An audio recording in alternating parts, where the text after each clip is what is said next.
ভোরের আলো তার রং ছড়ানোর পর পূব আকাশে যখন নতুন বছরের নতুন সূর্য, ছায়ানটের শিল্পীদের কণ্ঠে তখন সূর্য বন্দনা।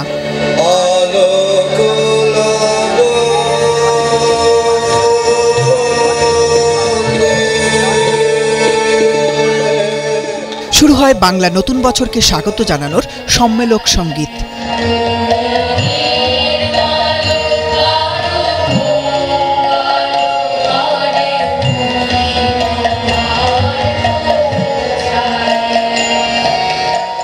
এত সুর আর গানের তালে তালে চারপাশে ছড়াতে থাকে রঙিন দিনের ধ্বনি। ভাঙবে আমার ঘরের বাঁধন, কাঁদনো হাসিকে দুরন্ত বাজাও ঝড়ে। শঙ্কা আর অশুভকে পেছনে ফেলে আনন্দিত মানুষ হাসি মুখে জড়ো হয় রমনায়। ভিড়, গরম, কঠোর নিরাপত্তা কোনো কিছুই দমাতে পারে না উৎসব মুখর বাঙালিকে। শিশু থেকে বৃদ্ধ, সব বয়সের, সব ধর্মের, সব মতের মানুষের প্রাণের মিলন মেলা যেন এই রমনার বটমূল।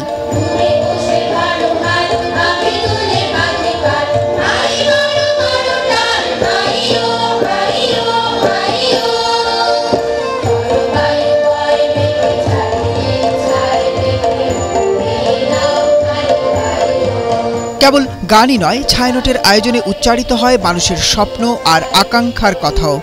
কিন্তু মন থেকে কোনো কোনো ক্ষেত্রে ঘৃণা অপসারণ করা অসম্ভব হয়ে যায় যখন দেখি চারদিকের বিশৃঙ্খলা, যখন দেখি ধর্ম বিষয়ে আমাদের মনের মধ্যে হীনতা, যখন দেখতে পাই আমরা মানুষকে মানুষের সম্মান দিচ্ছি।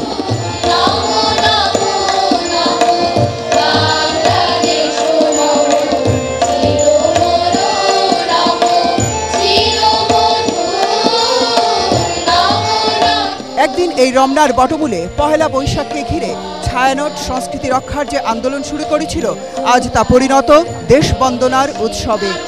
5 দশক আগের শুরু হওয়া এই আন্দোলন সাধারণ মানুষের উচ্ছ্বাসে পহেলা বৈশাখকে শুধু জাতীয় উৎসবেই পরিণত করেনি। পহেলা বৈশাখ এখন এদেশের প্রধান অসাম্প্রদায়িক উৎসব।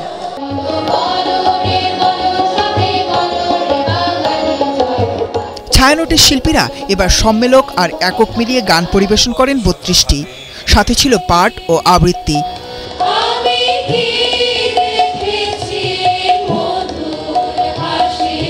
সকাল 9টার কিছু আগে জাতীয় সঙ্গীত গেয়ে শেষ হয় অনুষ্ঠান। তবে এই আয়োজন শেষ হলেও মানুষের সমবেত অংশগ্রহণে তখন থেকেই বটমূলের বাইরে শুরু হয় আনন্দ উৎসব।